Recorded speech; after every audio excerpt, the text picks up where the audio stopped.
تعطیل اور تفویض میں فرق، کیونکہ یہ جو ہم نے فرقے ذکر کیے ہیں جو نفی کرتے ہیں صفات کی، وہ دو قسم کے ہیں، معطلہ اور مفوضہ۔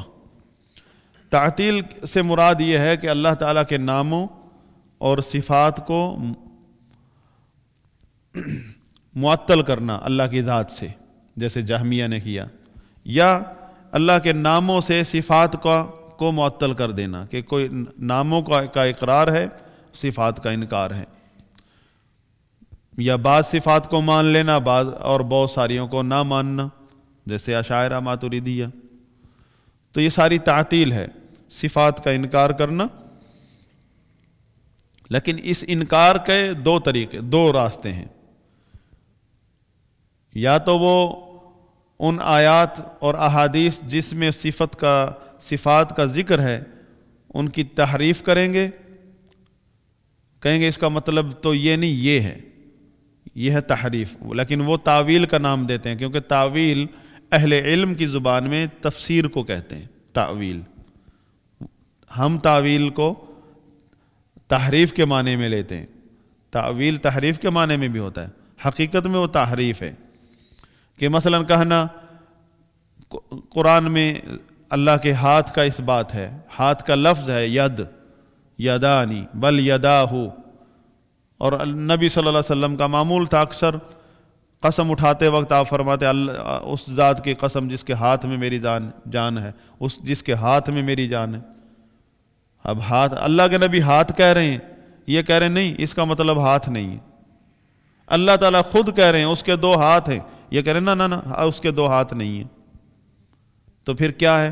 پھر ان صفات کا جو قرآن اور حدیث میں الفاظ ذکر ہوئے ہیں، کہیں گے اس کا مطلب تو قبضہ قدرت ہے، مطلب اللہ کو عربی سکھا رہے ہیں، اس کے رسول کو آپ عربی یا دین سکھا رہے ہیں، تو اللہ کے نبی کو قبضہ قدرت کا لفظ نہیں آتا تھا، اللہ تعالیٰ کو قبضہ قدرت کی عربی نعوذ باللہ کیا نہیں آتی، اور قبضہ قدرت اور جگہ ثابت ہے، اسی میں قبضہ قدرت آپ نے ثابت کرنا ہے۔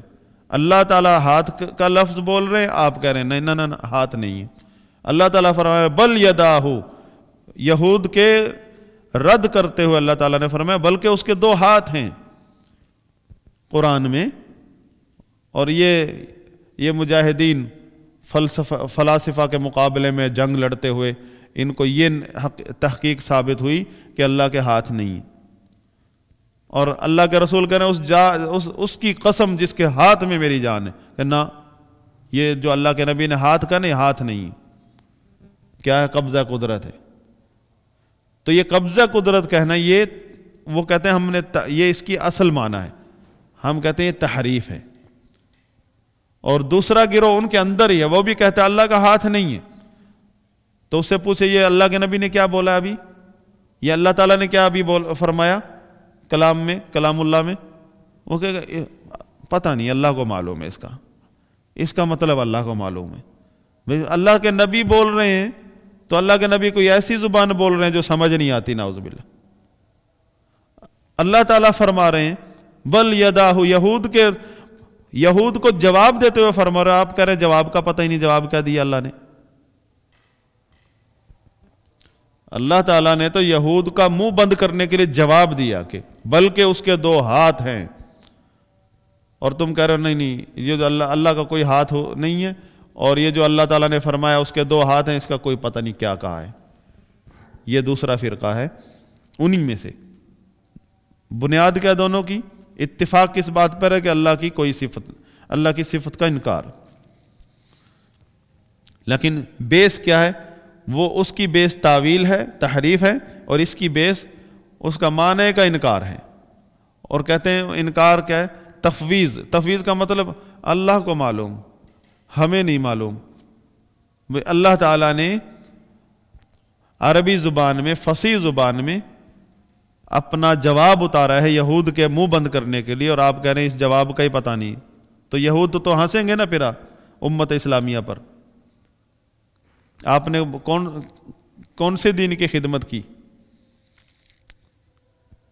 تو پوری امت کو کہہ رہے ہیں کہ اس جواب کی طرف توجہ نہیں دیں، یہ کوئی جواب نہیں ہے، اس کا کوئی پتہ نہیں ہے، بس تلاوت کرو، اور ہم جو عقیدہ بتا رہے ہیں وہ مانو، وہ یہ کہ اللہ کا کوئی ہاتھ نہیں۔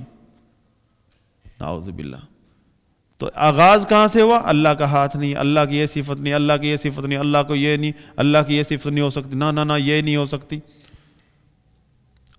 اور جب وہ قرآن حدیث ان کے سامنے جواب میں پیش کیے گا، نہیں اس کا مطلب یہ نہیں ہے، اس کا مطلب ایک گروہ تو کہہ رہے اس کا مطلب کوئی اور نکال کے بتا رہے ہیں، ایک گروہ کہہ رہے کوئی مطلب ہی پتہ نہیں، اللہ کو معلوم۔ تو جو تحریف کر رہا ہے گروہ اللہ کی صفات کے انکار کے لیے، اسے معطلہ کہتے ہیں، تعطیل ہے یہ۔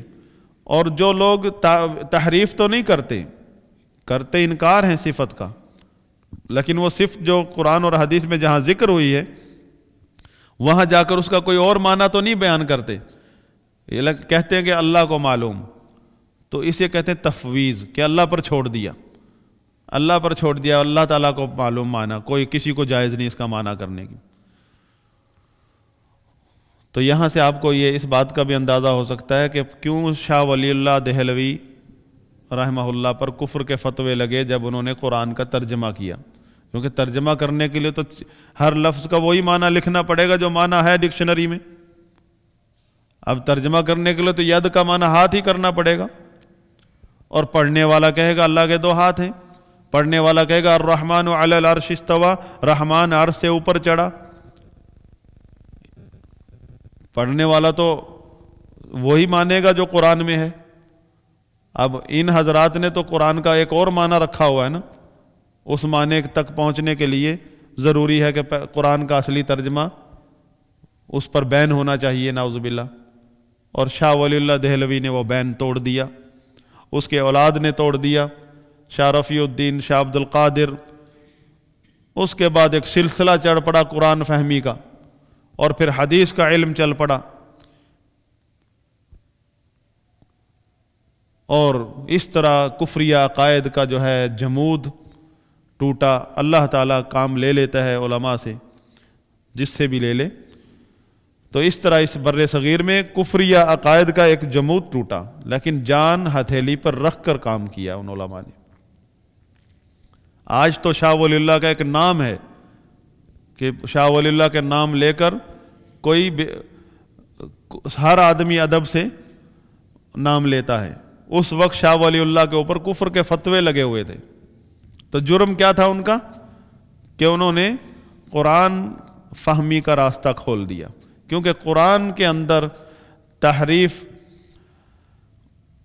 میں کامیاب جبھی ہوتے ہیں یہ لوگ اہل تحریف، جب قرآن کے صحیح معنی سے لوگ لا علم ہوں۔ اور اہل سنت کا عقیدہ وہی ہے جو قرآن کا صحیح معنی ہے۔